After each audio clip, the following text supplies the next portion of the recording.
Bienvenidos al podcast Desde el Escritorio con la Fundación Coop Riachón.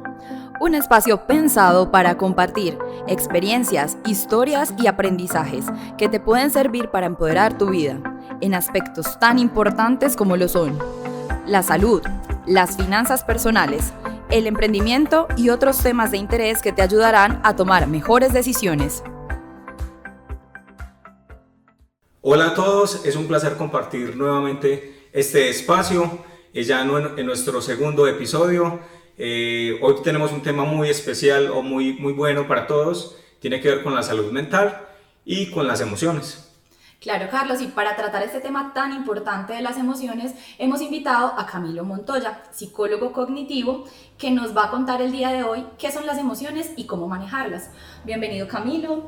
Antes de que iniciemos con la temática de este día, queremos saber quién es Camilo, qué hace en su quehacer profesional diario.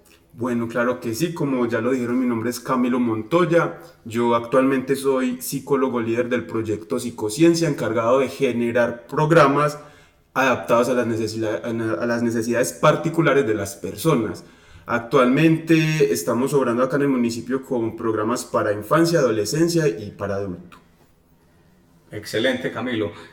Bueno, entonces iniciemos. Cuéntanos un poco sobre las emociones. ¿Qué son, en palabras así muy coloquiales por decir, para entenderlo mejor, qué son? Cuéntanos un poco sobre las emociones. Claro que sí, lo primero que en estos momentos quiero enfatizar es que las emociones son súper confundidas actualmente, porque a todos lo llamamos emoción, a todos lo llamamos o le damos un nombre, pero sin denotar la característica esencial de lo que está pasando.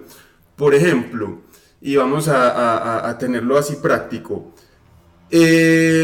cuando sentimos nosotros cualquier emoción que pasa, por ejemplo, cuando Natalia siente ira, ¿qué pasa en su cuerpo? ¿Qué pasa con Natalia? No lo hemos analizado, la verdad, no lo he analizado. Yo creería que, pues, en lo personal, sería como se me sube la temperatura, no sé, quizás hasta pueda temblar porque pueda tener mucha rabia, me pongo rojo. Exacto. No hay nada mejor que demostrar las cosas precisamente con lo que pasa, porque la emoción precisamente son esas acciones fisiológicas, es un contenido fisiológico que, aparte de que es fisiológico, nos genera una tendencia a la acción, a la actividad. Entonces, por ejemplo, cuando vamos a ponerlo en nivel práctico, se acerca el perrito. Entonces el perrito se acerca hacia Camilo. Camilo llega y se monta en el escritorio y empieza a gritar, ja, ja, ja, ja, ja. Y Carlos se queda al lado mirando a Camilo, pero ¿por qué? Sabiendo que es un perrito lo más de pequeño. ¿Qué pasó entonces? En el modo descriptivo de la psicobiología nos describe la emoción como una acción en el sistema autónomo, que es una sensación que nuestro cerebro lo transforma en una respuesta, por ejemplo en este caso es de huida o de ponerme en protección para defenderme, por ejemplo en este caso del perro. Entonces ahí es donde radica el funcionamiento de la emoción, es un sentimiento a partir de una activación del sistema autónomo que produce una acción. Por eso es que a veces se producen las acciones impulsivas. Bueno, Camilo, excelente con esa explicación, y qué más que es algo muy gráfico y muy representativo, que ya podemos entender bastante qué son las emociones. A partir ya de ese conocimiento de qué son las emociones, queremos saber cómo hacemos para tramitarlas, para manejarlas, para que no nos dominen o para reconocerlas, dado el caso. Bueno, lo primero es que las emociones no se manejan, a mí me gusta llamarlo todo manejo de emociones. Sin embargo, uno dice, Camilo, pero es que las emociones sí se manejan o no. Pues sí y no. ¿Por qué? Porque directamente no se pueden manejar. Una rabia, una ira en situación es muy difícil de manejar. Lo que tú puedes manejar es la reacción o el comportamiento tuyo adaptado a la situación. Pero ¿qué pasa, Camilo? Entonces vamos a ser producto de nuestras reacciones fisiológicas, las emociones. Y yo lo podría llamar así. Nosotros los antioqueños somos famosos por los arrieros, los caminos arrieros. De tanto pasar por un lugar se van generando los caminos, y así se les dice también a las hormigas que son arrieras, van dejando unos caminitos. Sí.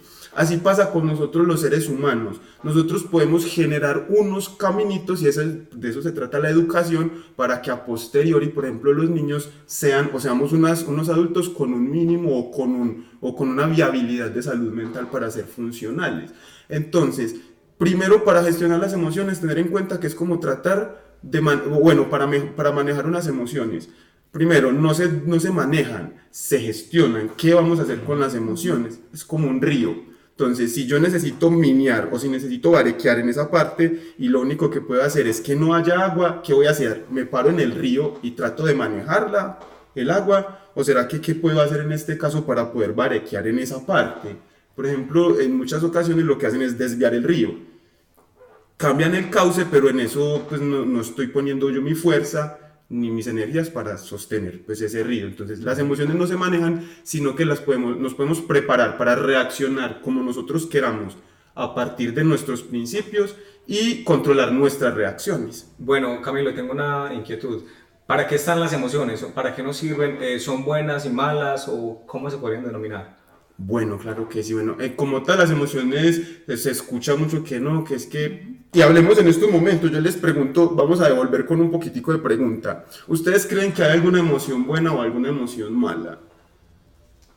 Pues habitualmente considera uno que la emoción mala podría ser el enojo o la tristeza, aquellas que como que habitualmente en el diario vivir uno dice, no, es una emoción mala, si estoy enojada o si estoy triste, es malo. Claro. Sí, también había leído un poco sobre las emociones en ese sentido, y es que están ahí, por lo general somos seres humanos de supervivencia, entonces como que las emociones están ahí, las que llamamos malas también, como la rabia, la ira, para expresar eso que sentimos y para que el cuerpo reaccione a ciertas cosas que nos dan miedo. Entonces, en ese tema pues de supervivencia, pero más allá, sí no sabría pues cómo decirlo. Claro, confundimos mucho a veces y, por ejemplo, metemos en el mismo costal malo con incómodo. Realmente son súper incómodas esas sensaciones de ira, que uno no tiene el control de las reacciones de uno mismo. Y, por ejemplo, la tristeza, que es algo que en muchas ocasiones no, Camilo, yo no quiero estar triste, es que la tristeza es negativa y no sé qué, y no sé qué. Lo que pasa es que la tristeza, y hablando de la funcionalidad adaptativa, no queremos decir que es una funcionalidad que nosotros los seres humanos lo hacemos consciente, realmente es algo adaptativo. Por ejemplo, Camilo, ¿qué adaptabilidad puede producirnos a nosotros la tristeza? ¿Qué pasa cuando uno está triste? ¿Cómo está uno cuando está triste? Uno cuando está triste, ¿cómo es uno cuando está triste? Por ejemplo, Carlos, ¿cómo sos cuando estás triste? En estos momentos muéstrame cómo serías. Sería como así. Como así, exacto. Como con la cabeza hacia abajo, para las personas que no nos están viendo, con la cabeza hacia abajo, los hombros caídos. Decaído. Sí. ¿Qué pasa? Que estamos ahorrando energía. Nuestro cuerpo no está consumiendo mucha energía porque se la está llevando nuestra mente. Procesar la falta de un ser querido, de una cuestión que puede que no sea un ser, pero es un objeto que yo deposité mucho deseo en ese objeto, pues obvio se le genera un duelo. La cuestión entonces, ¿cómo hago yo para elaborar todo esto? Por medio de la resignificación. No es que mi papá, mi mamá ya no están, y no es fácil, obvio, pues lo que estoy diciendo es el proceso natural, o bueno, normal, sin embargo, sigue siendo incómodo. Entonces, no es que sean negativas nuestras emociones, sino que en ciertas circunstancias las podemos sentir de forma incómoda, básicamente. Bueno, Camilo, ya que vimos que no es que hayan emociones malas, emociones buenas, solamente que es incómodo para nosotros vivir algunas emociones, entonces quisiera hacer una pregunta muy importante. ¿Es saludable ignorar ciertas emociones? ¿O qué podemos hacer cuando tenemos una emoción que no queremos tener en el momento? Porque pues mucha gente, como esto es incómodo, trata de ignorarlo, llenar ese vacío con otras cosas, tratar de llenarse de felicidad por otros medios. Claro, las emociones son como los niños. Si nosotros descuidamos a los niños tienen la libertad de hacer lo que quieran. Sin embargo, por ejemplo, yo soy papá y uno como padre tiene la responsabilidad de que ese niño se desarrolle como un adulto, como un ser futuro, con cierta salud en su vida. La cuestión entonces es que cuando nosotros le damos la espalda a las emociones, de todas maneras ellas están haciendo lo que quieren hacer y es en función adaptativa. Obvio, por ejemplo, como estamos hablando de funciones adaptativas, cuando según la teoría evolutiva que partió desde Darwin, Nosotros como seres humanos, por ejemplo, necesitamos las emociones para actuar. Entonces digamos que yo lo cuento con un caso particular. La señora estaba demandando al señor por un caso de maltrato intrafamiliar, ya le había golpeado varias veces y había intentado atentar contra su vida. Ella lo perdonó, le dijo, no, yo no voy a demandar a mi hermoso hombre, entonces lo perdonó, él le llevó flores y le pidió matrimonio. Entonces se fueron de ahí, a los 2-3 meses más o menos, pues la asesinó. Y se analiza el caso desde un punto del peritaje psicológico y encontró que la señora no le había prestado atención a unas cosas por prestarle atención a otras. Ella le prestaba atención a la alegría, a la felicidad, le prestaba atención a esas cosas bonitas que le aportaba esa relación, pero no le prestó atención al miedo que le aportaba cuando ese hombre la maltrataba. Entonces esos son los productos de ignorar nuestras emociones, que nuestras emociones son mensajeros que nos están dando una información que para nosotros es importante. Camilo, también tengo una duda. Entonces, ¿cómo hacer ese caminito que necesitamos para nosotros como guiarnos al momento de sentir una emoción? ¿Cómo hacerlo? Perfecto.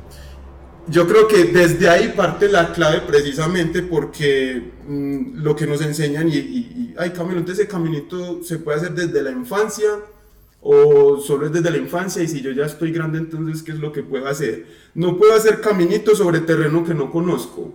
Entonces lo primero que tengo que hacer es conocer para qué quiero hacer las cosas, cómo las quiero hacer, porque no hay nada peor que una vida en la que uno ya tiene 80, 90, hasta los 100 años y mira en forma retrospectiva y se arrepiente de todo lo que hizo. ¿Por qué? Por no haber generado los caminitos.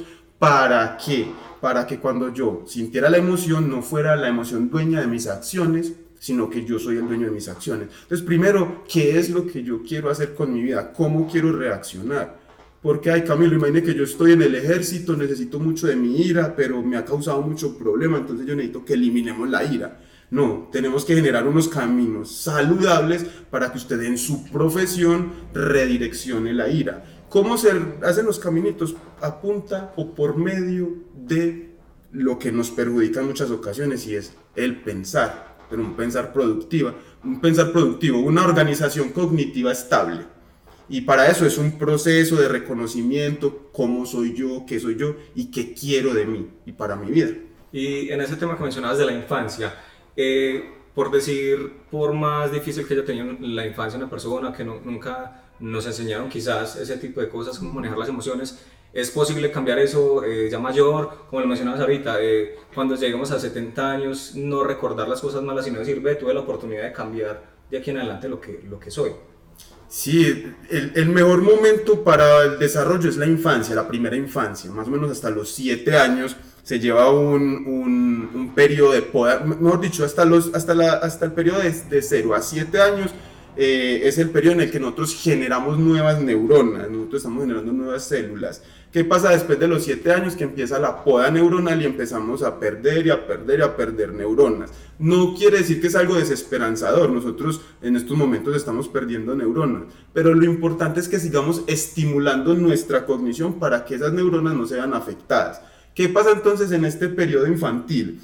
Todo lo que queda en nuestra mente nos va a afectar. Es como una especie de Google que vamos teniendo todos en nuestras vidas. Entonces nosotros ponemos en Google, ¿cómo manejo mis emociones en esta situación de COVID, por ejemplo? Pum, entonces uno mira. Y así mismo es en la mente. ¿Qué información tengo de mi pasado para procesar lo que está pasando en estos momentos?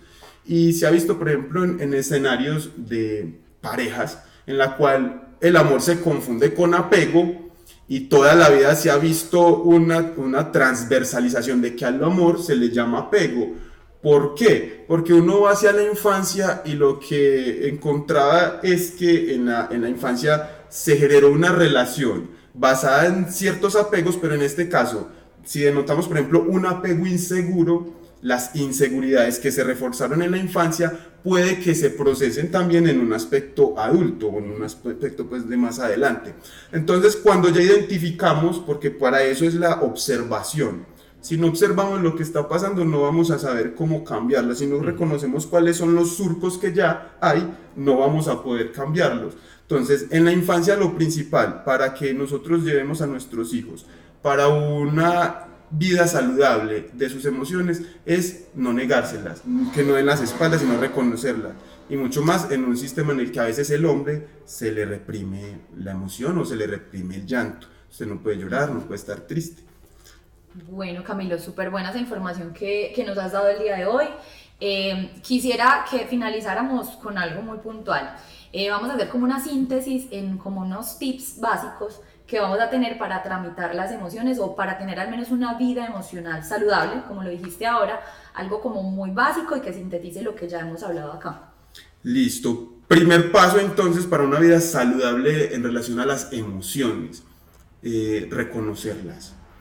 reconocerlas y hacerse responsables de ellas, porque cuando ignoramos algo nuestro, eso mismo va a hacer que más adelante nos realicemos un sabotaje o un autosabotaje. Dos, hay que darle nombre a lo que sentimos y a lo que estamos experimentando. Si no nombramos lo que estamos experimentando, simplemente va a ser una afectación en el cuerpo y nuestro cuerpo la va a guardar como algo incómodo. Cuando nuestro cuerpo guarda cosas que no sabe que guarda, las somatiza. Ay, estoy tan cansado, tan enfermo, tan débil. Es muy importante nombrar qué es lo que estoy sintiendo, diferenciar si es frustración, si es resentimiento, si son celos, si es envidia, pero mientras más nos paremos enfrente de la emoción y le demos un nombre, va a ser mejor para nosotros. Tercero, darle un lugar a las emociones. ¿Cómo le damos un lugar a las emociones? Generando surcos de comportamiento. ¿Cómo me voy a comportar? ¿Qué voy a hacer yo cuando cierta emoción esté en mí? Cuando yo tenga ira con el Peter Alfonso, ¿cómo voy a reaccionar cuando él me grite, por ejemplo? Todas esas cosas nos van a ayudar para poder dar surcos a nuestras emociones y que no se vayan hacia factores que no nos gustan y que son incómodos para nosotros y nos pueden hacer arrepentir.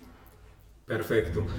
Bueno, Camilo, cuéntanos de pronto dónde te pueden encontrar también para una persona que quiera profundizar, que quiera, no sé, manejar cualquier tema de salud mental. Listo, claro que sí. En el Facebook aparecemos como Psicociencia. Actualmente también estamos en campañas en TikTok para que las personas vayan. Son tips para manejo de las emociones, tips para cómo gestionar la ansiedad, qué es la ansiedad. También tenemos una sede acá en el municipio de Amalfi, es la sede local, estamos ubicados al frente del Colegio María Auxiliadora en el segundo piso. Y si quiere un poquitico más información sobre el proyecto Psicociencia, quiere separar una cita o más información sobre nuestros procesos, pueden llamar o pueden escribir al 313-513-8564. Perfecto, Camilo. Este fue un espacio pues desde el escritorio con la Fundación Cooperiachón. Nos alegra mucho compartir este tipo de espacios con todos ustedes. Sé que es información muy valiosa y así como esta información vamos a tener diversos temas para la vida, para las finanzas personales, para emprender de una manera correcta y otros temas de gran interés. Bueno, muchas gracias por acompañarnos en este segundo episodio desde el escritorio. Gracias a Camilo, nuestro invitado, y a Carlos, que nos acompaña en este segundo podcast también. Esperamos que nos sigan por redes sociales en nuestra página de Facebook, Instagram y YouTube como Fundación Cooperiachón. Por favor, nos pueden dejar sus comentarios en cada una de nuestras publicaciones o en nuestros videos sobre temas que ustedes quieren tratar más adelante, sobre otras dudas que quedaron sobre este episodio o el episodio anterior y sobre qué temas quieren que tratemos acá en nuestros próximos episodios desde el escritorio. Muchas gracias por acompañarnos y nos vemos en una próxima ocasión.